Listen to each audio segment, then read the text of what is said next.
like me, you hate when someone asks, what do you like to do? It's such a vague question, but how you answer establishes your first impression. It's a performative balancing act of determining the authenticity, intensity, and topic to share about yourself. Or maybe you're not a psychopath. Either way, it behooves you to have a good response. It's important to understand that this person is not literally asking you what you like to do. I mean, they may be, but the context matters. It's like how Europeans get upset when someone asks, how are you, but then doesn't care about their cousin's dog's kidney stones. What do you like to do is an invitation to show that you're a non-threatening person with unique, interesting characteristics. Don't believe me? Try telling people you like to jerk off and play video games when you get the chance. But Mimir, I don't like to do that.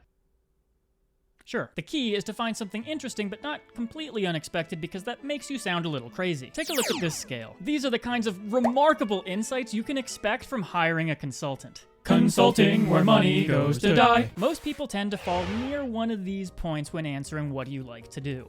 Here we have, let's say, watching The Office. This can be any popular TV show. Substitute whatever you fancy. It's neither interesting nor unexpected. You are the embodiment of cottage cheese. Here we have, doll collecting. That's certainly unexpected, but it's still not interesting and kinda creepy. You're generally safest falling somewhere in here. Let's say stand-up comedy. That's not something you hear every day, and there are many avenues you can take that conversation, like how do you pay rent? Some other examples might be scuba diving, homebrewing or winemaking, or learning languages. Falling in this region is perfectly acceptable, if a little boring, and falling in this region can work as long as you practice what I, Mimir, have personally dubbed shadows over the tapestry of truth. That's really pretentious. What are you, 12? And what are you, the arbiter of banality? Okay, yeah, I hear it now. Listen, you don't have to necessarily not be yourself. Unless you're not subscribed to Mimir, then please don't. But you still get to choose how much you share. Someone who says they like movies leaves a less threatening impression than someone who likes taxidermy. However, we also value showing excitement. We like people who are passionate about things. It brings enthusiasm to our joyless, bland, monotonous daily lives. But there's kind of an inverse relationship between the amount of passion you show or the details you give and the riskiness of your response. There's a difference between saying I play a lot of video games and I've been doing a +9 Stone of Penance armorless Switchglaive run through the depths of the underworld in Neo 2 because I've been doing that. Let me give you another example. I like tea. And if you're not already invested, there is a whole world of tea information out there you haven't heard of or even considered before. And I suspect it'd make an interesting video, even if you're not presently interested in tea itself. However, I would never make something like that without a loyal fan base I knew trusted me to deliver something interesting. So that's never coming out. Now get excited because I made another graph for you for free.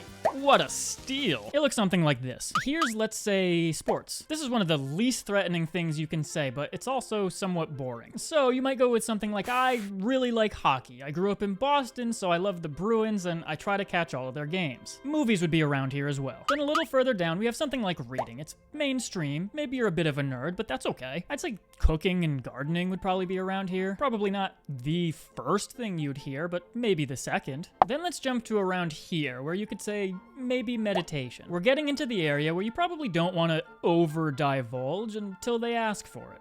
I meditate a lot. It helps me be productive. I don't know, something like that. I'd say writing poetry and maybe like cars and vehicles would be around here as well. And at the end, you've got something like, I don't know, train spotting or soap carving. The more expected your answer, the safer you come across as an individual. Thus, you're free and even encouraged to provide further distinguishing information and can do so without coming off as a freak. How can someone start a conversation if all you say is, I like television? However, by choosing to respond with something out of the ordinary, you're already in a slightly more precarious position and don't have the luxury of divulging more without necessarily coming off as a freak. Have you heard of ephemera collecting? I just love how those things that were supposed to die live forever in my collection. It just makes me feel so alive. The problem is, rationing passion isn't in fashion.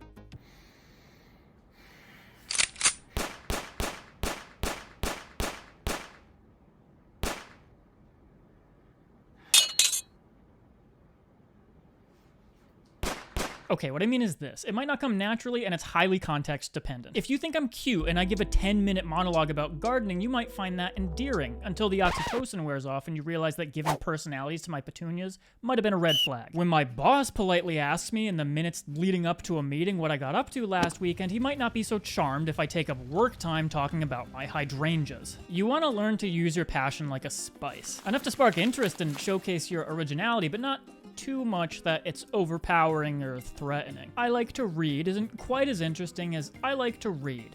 I'm mostly into nonfiction, but I'm trying to get into murder mystery, which is much better than, oh, have you read this book by Olaf Stapledon? Well, here's a synopsis of the plot and why I like it. Finally, you're at a networking event and you don't really feel like the interests you have will benefit you in conversation. Lie! You want to hear something crazy? I don't like movies. I don't. I've tried to like them and I don't. Getting me to commit to a movie is a monumental feat. I'm not really a TV person either. Do you know how freaky people find me if I say this? I remember someone asking me completely earnestly, so you don't like movies?